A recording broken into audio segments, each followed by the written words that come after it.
بسم اللہ الرحمن الرحیم، اللہم صلی علی محمد وعلی محمد۔ ناظرین، ہر سال حضرت امام سجاد علیہ السلام، حضرت امام زین العابدین علیہ السلام جب عید الفطر آتی تھی تو اپنے تمام غلاموں کو اور کنیزوں کو اکٹھا کیا کرتے تھے۔ یہ جو واقعہ ہے یہ میں سید ابن طوس کی کتاب اقبال ہے اس میں درج ہے، کتاب کا نام بھی اقبال ہے۔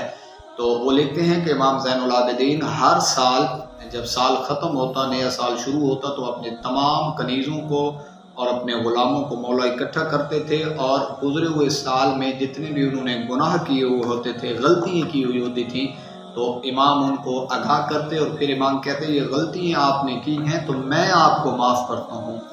اس کے بعد امام فرماتے تھے یہ بات قابل غور ہے مومنین کے لیے کہ امام زین العابدین فرما رہے ہیں کہ میں نے تمہیں معاف کر دیا ہے، اب تم لوگ خدایا مجھے معاف کر دو۔ ایک معصوم امام انسان کو کہہ رہا ہے کہ آپ مجھے معاف کر دو، خدایا تم بھی خدا کو کہہ دو کہ میں نے کہہ دیا خدا کو کہ میری غلطی ہے، میں نے معاف کرنی ہے، تم معاف کر دے۔ خدایا تم بھی کہو کہ مولا اللہ تم بھی علی ابن حسین یعنی زین العابدین کو مولا معاف اے خدا اگر کہہ سکتا ہے تو انسان کیوں نہیں کہہ سکتا، جس سے زین العابدین یعنی عبادت کی زینت کہا گیا ہے۔ وہ کہہ رہا ہے کہ بندے اپنے کنیزوں اور غلاموں کو کہ تم کو خدا کو کہ خدا ان کو معاف کر دے اور خدا ان کی خطاؤں سے درگزر کر دے اور ہمیں آزاد کر دے اور دوزخ کی آگ سے دور رکھے۔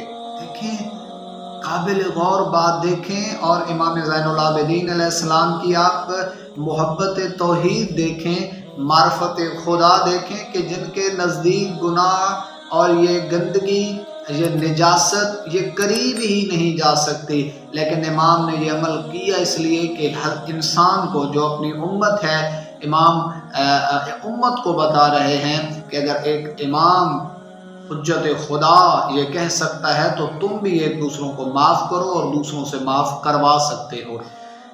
آخرت کی جو منزل ہے وہ بڑی ٹف ہے، آخرت کی جو منزل ہے وہ بڑی مشکل ہے۔ اس دنیا کے بعد آنے والے جو منزل ہے، مراحل ہیں، وہ بڑے سخت ہیں۔ وہاں کے لیے ہمیں ٹھوس انتظام کرنے چاہیے۔ عمل کی بنیاد کے بغیر عمل نہ ہو اور پھر ہم خدا کے رحم و کرم کی اگر ہم توقع رکھیں تو یہ مناسب نہیں ہے۔ اگر تم چاہتے ہو کہ خدا تم پہ رحم کرے تو پھر تم مخلوق خدا پہ رحم کرو۔ اگر تم چاہتے ہو کہ خدا تمہیں معاف کرے تو پھر تم مخلوق خدا کو معاف کر دو۔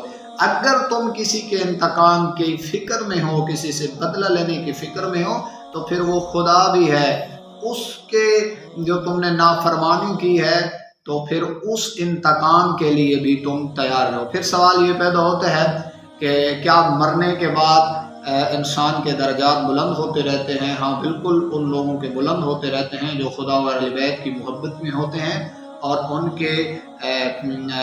ان کی فرامین پہ وہ عمل کرتے ہیں، تو آخرت میں بھی ان کے جو درجات ہوتے ہیں وہ بلند ہوتے رہتے ہیں، اور جن کے دل میں محمد والے محمد کی محبت ہوتی ہے۔ معصومین کا فرمان ہے جب وہ انتقال کر جائے تو اس کی مغفرت نہیں، یعنی اس کی بلندی درجات کے لیے دعا کریں، کیونکہ ان کے دل میں جو محبت تھی وہ آخرت میں بھی ہے، تو اس کا وہ جو سلسلہ ہوتا ہے وہ چلتا رہتا ہے۔ تو خداوند متعال ہمیں خوشنودی خدا اور اہل بیت کے لیے ہر کام کرنے کی توفیق عطا فرمائے۔